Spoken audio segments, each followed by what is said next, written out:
অভিমন্যু, বলো মা। পরীক্ষা দিতে পারবে? কিসের পরীক্ষা মা? এই 7 বছর ধরে তোমাকে যা শিখিয়েছি। পারবো মা। তাহলে চলো। কোথায়? প্রথমে রাজপ্রাসাদে গিয়ে একখানা রথ আর অস্ত্র চেয়ে নেব। তারপর যুদ্ধ। কার সঙ্গে? চিত্রসেনের সঙ্গে। কে করবে যুদ্ধ? তুমিই করবে। আমি তোমার রথে চালনা করব। তোমার উদ্দেশ্য কি? জ্ঞাতিদের মুক্ত করা। জ্ঞাতিরা মরুক। মরবে সে আমি জানি, কিন্তু পরের হাতে মরবে কেন? তাতে আমাদেরই লাভ। বীর সন্তান লাভালাভের হিসাব করে না। পরের হাতে তোমার বংশের মান ধুলে লুণ্ঠিত, তোমাদের কুলবতীরা আজ লাঞ্ছিত অপমানিত। তারা যখন প্রকাশ্য রাজসভায় আমার বড় মাকে অপমান করেছিল, তখন তুমি কোথায় ছিলে মা? আমার মায়ের বুকে তারা মারবে লাথি, আর আমি তাদের মা বোনদের ফুল চন্দন দিয়ে পূজা করব না? নিশ্চয়ই করবে। যার ছেলে তুমি, তিনি এত শক্তিশালী হয়েও তার নিজের স্ত্রীর লাঞ্ছনা নীরবে সহ্য করেছিলেন। তিনি দেবতা হতে পারেন, আমার দেবতা হওয়ার স্বাদ নেই মা।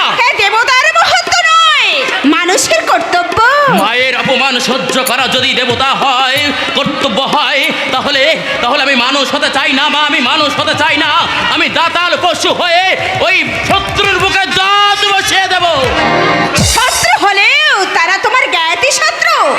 তাদের বিচার করবে তুমি। তাদের মাথায় অপরকে লাঠি মারতে দিও না। বিচারের আগে তোমার ওই অপরের লাঞ্ছনা থেকে তোমার জ্ঞাতিদের তুমি উদ্ধার করো। জ্ঞাতি, জ্ঞাতি, এই জ্ঞাতি ধর্মই আমাদের পথের ধুলোয় টেনে এনেছে মা। জ্ঞাতি বলে তারা শুধু করবে আমাদের মাথায় বজ্রাঘাত, আর আমি সাথে করব শুধু ক্ষমা। ক্ষমা তাকেই করব যে শুধু ক্ষমার মর্ম বোঝে। ধর্মরাজের চেয়ে ধর্মজ্ঞান কি তোমার বেশি? ধর্মরাজের মাকে যদি চুলের মুঠি ধরে টেনে আনতেন, তাহলে নিশ্চয়ই তিনি ওই দুঃশাসনের গলা টিপে ধরতেন। এই স্ত্রী পরের মেয়ে। তুমি তাহলে যাবে না? আচ্ছা, আমি একাই যাব। তাই নাকি? এত মায়া শত্রুর উপর? তাহলে আমাকে কেন অস্ত্র শিক্ষা দিয়েছিলে মা? ওই শত্রুর মাথায় যদি না নেব, তাহলে অস্ত্র পরিচালনা করব কখন? তুমি কেন ভাবছো অভিমান্য? পাপের অত্যাচার, নিখৃতের অনাচারে বিচার শ্রীকৃষ্ণ সব করে রেখেছে। একদিন তার ডাক নিশ্চয়ই আসবে, আর সেদিন বেশি দূরে নয়। তখন নির্বিচারে শত্রুর উপরে তোমার অস্ত্রের ধার তুমি পরীক্ষা করো।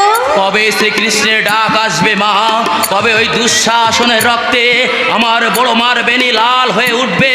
কবে কবে ওই 100 পুত্রের মৃতদেহের মাঝখানে বসে ওই অন্ধরাজ বুক চাপড়ে কাঁদবেন? আসবে অভি, সেদিন খুব শীঘ্রই আসবে। কিন্তু বড় ভাগ্যহীন এই কৌরবরাজ, এত শক্তি এত গুণ থাকতেও তিনি কাউকে আপন করতে পারেননি।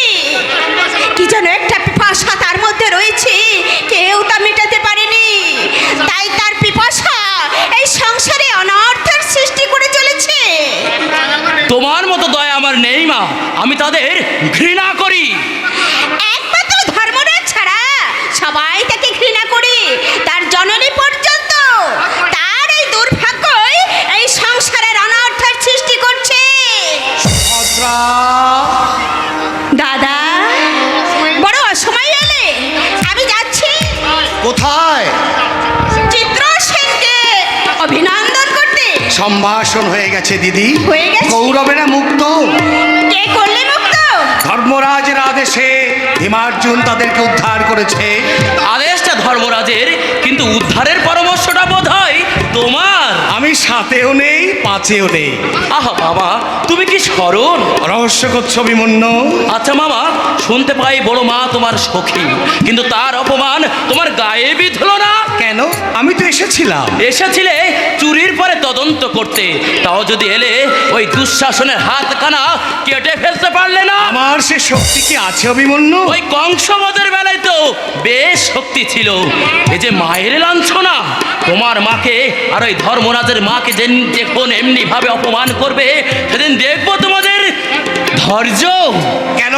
সেদিন তুমিই তরবারি নিয়ে ছুটে যাবে। সেগুড়ে বালি।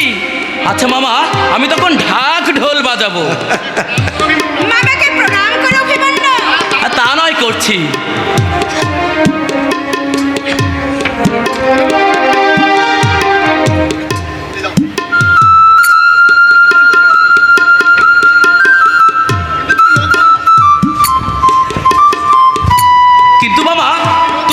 ভালো নাও।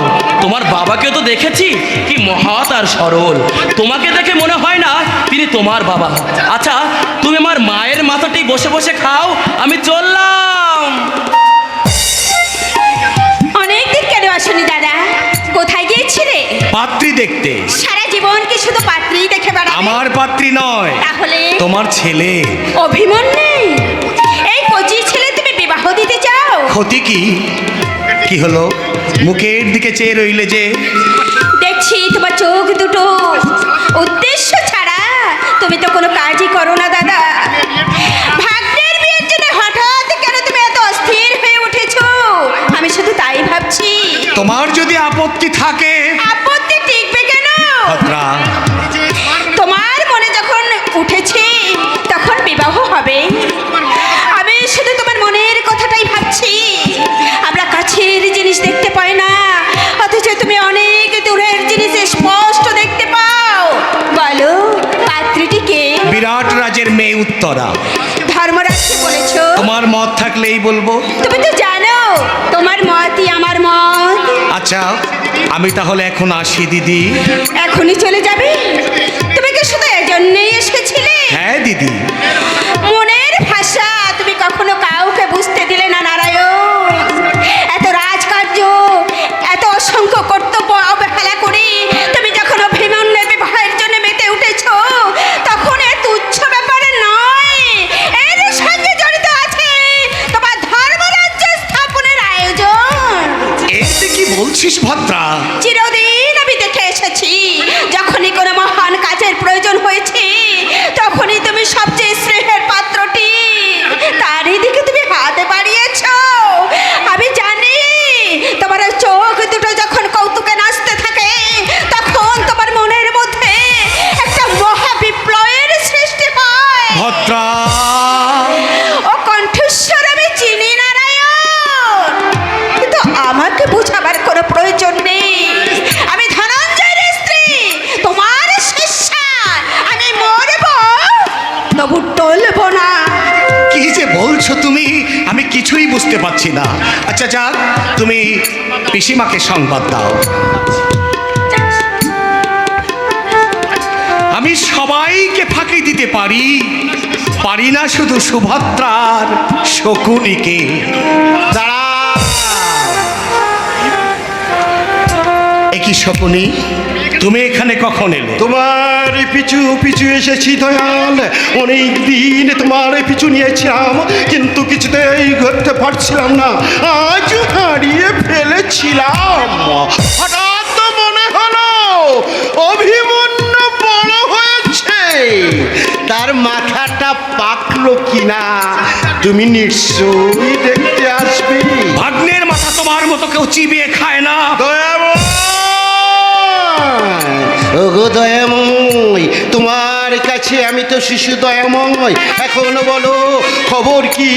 মাথাটা পেকেছে দেখলে খাওয়া যাবে তো? পাগলের মতো কি বলছো তুমি? ওগো দয়াময়,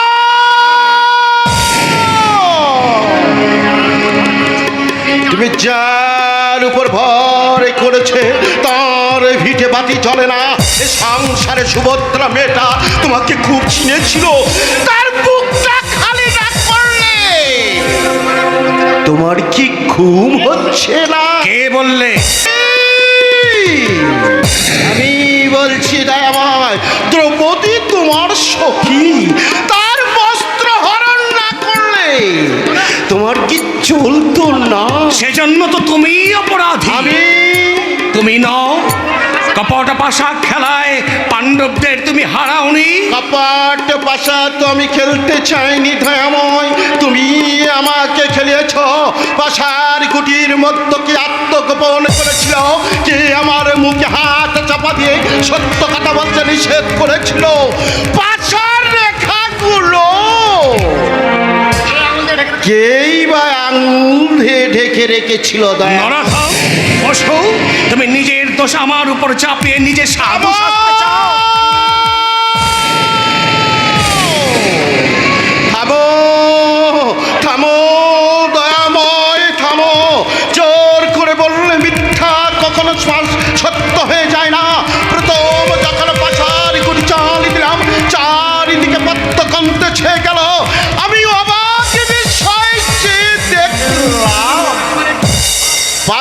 গুটির উপর তোমার একখানা কালো হাত। তোমার এই আষাঢ়ে গল্প বিশ্বাস করবে কে?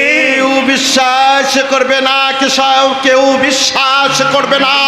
এই জগৎ সংসারে শকুনি নামটা চিরকালই মাখা হয়ে রইল।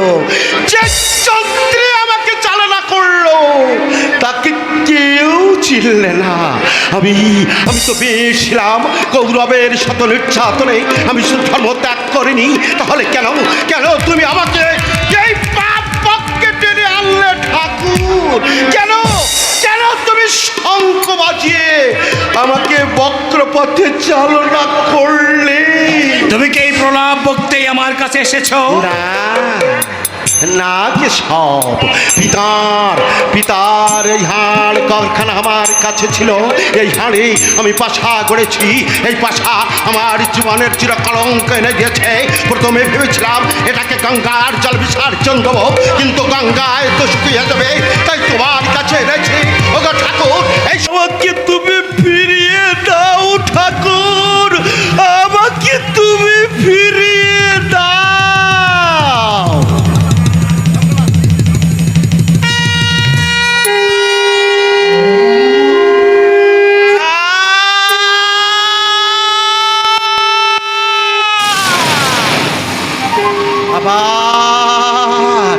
আবার সেই শঙ্খনাথ, ও গো নারায়ণ, আমি যে বড় শক্তিহীন। সর্বধর্মান পরিত্যজ্য মামেকং শরণং ব্রজ অহং তাং সর্বপাপেভ্যো মোক্ষয়িষ্যামি মা শুচো।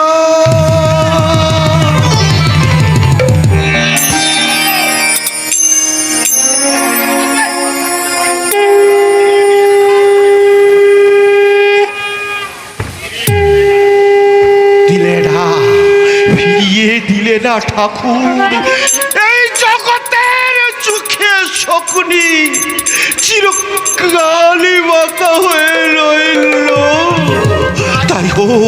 তাই হোক ঠাকুর, তোমার ইচ্ছায় জয় যুক্ত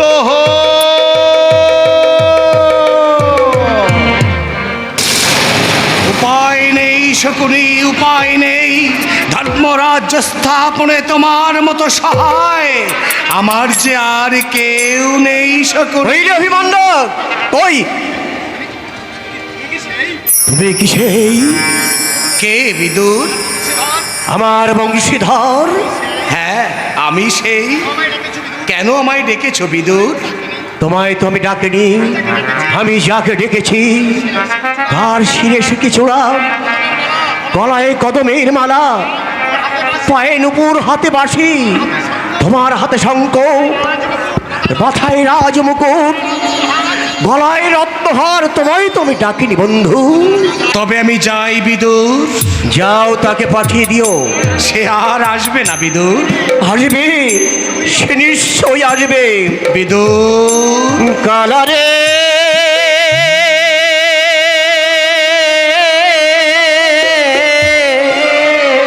হৃদি বৃন্দাবনে কালার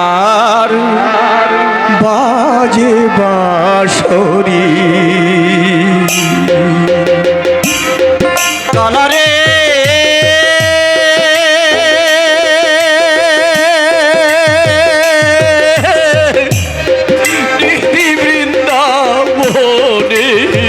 কালার বাজে বাঁশরি। ওরে আধার ব্রজে ফুটবে এবার আলোক রাশি। হৃদি বৃন্দাবনে কালার বাজে বাঁশরি। কালারে কালারে ও কালারে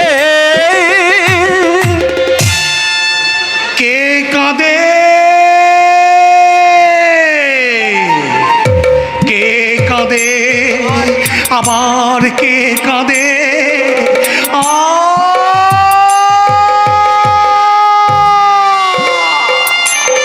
কত কান্নাই তুমি কাঁদতে পারো ধরণী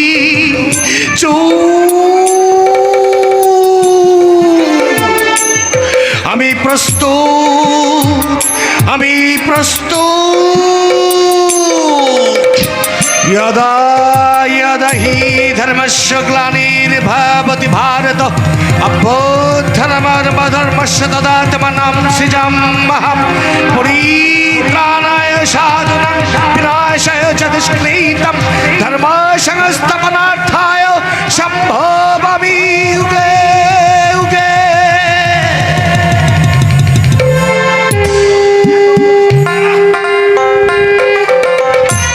বাবা এতক্ষণে সব গেছে, গোয়াল ঘরে দাঁড়িয়ে দাঁড়িয়ে পায়ে একেবারে ঝিনঝিনি ধরে গেল, তবুও নড়ে না। তাহলে গরুটা কিরকম পাঁচি, প্রথমে মারলে একটা চ্যাট, তারপরে দিলেন লেজের বাড়ি, তারপরে গুতুর পরে গুতু, গুতুর পরে গুতু। শালা একেবারে বেরোতেই পারি না, বেরোতেও পারি না, সরতেও পারি না। আচ্ছা যাক, এখন কাজ হলেই বাঁচি। কিন্তু বাবা ভীমটাকে তো কোথাও দেখছি না, ওত পেতে আছে নাকি? দেখি ভিতরে কি আছে। এই ভিতরে কে আছো? কে কে ডাকছে? ওই তো আসছে, ওই তো আসছে। ঝিনঝিনি ধরে গেছে। এই যে, আরে আমি গো, আমি জয়েন্দ্র। তো আমার তুমি কেন এসেছো? বারে তোমাকে দেখতে এলুম। তোমার কি লজ্জা নেই? লজ্জা আমাকে? লজ্জা লজ্জা থাকলে তোমার বস্ত্র হরণ দেখলুম কি করে? সেদিন তোমাকে বলেছি না হ্যাঁ। আর কখনো আমাদের বাড়িতে আসবে না। বললেই বা, তাই বলে কি আমি রাগ করে বসে থাকবো নাকি? হ্যাঁ, এই দেখো তোমাদের এই দুঃখ কষ্টের সময় আমি আপনার লোক ঘরে চোখ বুঝে থাকি কি করে? আমাদের দুঃখের ভার লাঘব করতে এসেছো? বেশ, ওরা ঘরে আসুক, তারপরে এসো। না ভাই, ওদের আমি একদম মুখ দেখবো না, ওরা একদম বাজে লোক, ওরা ভগ্নিপতির মান রাখে না।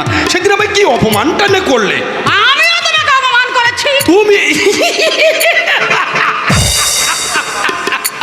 আরে মেয়ে ছেলের অপমান আমি একদম ক্ষমা করতে পারি, কিন্তু পুরুষ হয়ে পুরুষের অপমান আমি সইবে কেন? আর সে কথা থাক, আমি বলছিলাম কি, এই ভিখারিগুলোর সঙ্গে তুমি এখানে পড়ে আছো কেন? আমি শুধু তাই ভাবছি। সে ভাবনা তোমার প্রয়োজন নেই। নিশ্চয়ই আছে, নিশ্চয়ই আছে। আমরা এতগুলো লোক থাকতে এরা তোমাকে না খাইয়ে মারবে? পরের মেয়ে ঘরে এনে চালাকি? তোমার ননদটা কেঁদে কেঁদে পাগল হয়ে যাচ্ছে, প্রাসাদের ভিতরে ভূমিতে পড়ে শুধু গড়াগড়ি খাচ্ছে, গড়াগড়ি খাচ্ছে। আমি বললাম, ওভাবে গড়াগড়ি খাচ্ছ কেন? আমাকে এইভাবে ধরেছে, বলে যাও বৌদিকে এক্ষুনি নিয়ে এসো। তার দয়ার সীমা নেই। এটা ঠিক, কিন্তু কিন্তু আমার কাছে তার সবই নিষ্ফল। এ তোমার রাগের কথা। তুমি রাগের অপাত্র। দেখো, তুমি কিন্তু আরেকদিন আমায় অপমান করছো, আমি তা কিচ্ছু মনে করিনি, কিন্তু আজ যদি আমার অপমান করো, আজ তোমায় আমি কিচ্ছু বলবো না, কিন্তু এর পরেও যদি তুমি বেরিয়ে যাও। এই দেখো, তুমি চড়ছো কেন? বকাবকি না করে তুমি আমার সঙ্গে চলো। কোথায়? কেন? আমার দেশে। না, চন্দ্রতা আর এখানে অপেক্ষা করলে তোমাকে আমি রক্ষা করতে পারবো না। তুমি যাবে না? না। তোমার ননদ তোমায় নিতে পাঠিয়েছে। বলো কি, আর 2 বছর পরে যাবো? হাজি, আমি বলছিলাম এদের সঙ্গে কেন তুমি দুঃখ কষ্ট সইবে? সে আমার ইচ্ছা। কিন্তু আমার ইচ্ছে নয়। তোমার ইচ্ছায় আমি পদাঘাত করি। পদাঘাতটা আমার বাড়ি গিয়ে করো, পেটে খেলা পিঠে সইবে। সাবধান বরকত, এখনো বলছি এখান থেকে চলে যাও। বাইরে কার পদ শব্দ আমি শুনতে পাচ্ছি।